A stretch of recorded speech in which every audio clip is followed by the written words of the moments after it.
যেতিয়া প্লাষ্টাৰ কৰো প্লাষ্টাৰ কৰাৰ পিছত চাব যে পুটিং ৰং এই চপৰা কলৰ পৰা ওলাই আহে এটো কিহৰ কাৰণে ওলাই আহে যদি প্লাষ্টাৰত তেনেকুৱা হিচাপত নকৰে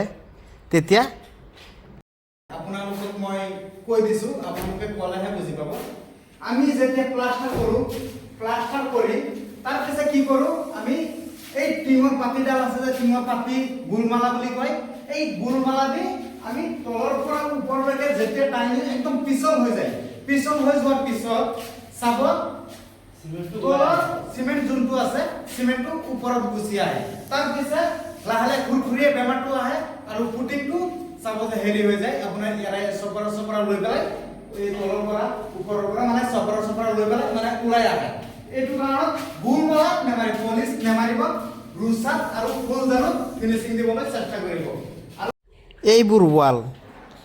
একচুয়ালি তেনেকুৱা কৰা হৈ আছে যাতে এৰাই নেযায় এই ওয়ালটো চাপ কিমান খহটা এফালে আহিবা এইটো চাপ ইয়াৰ যদি পুটিং কাটে পুটিং জিন্দিগিত এৰাই নাহে এইটো 100% মই গ্যাৰান্টি দি পেলাই কৈ আছো আৰু তাৰমানে পুটিংটো হয় বেছি যাব ইয়াত বেছি খাব অলপ এই বেমাৰটো কেতিয়াও নাহে আজি মই ইমানটো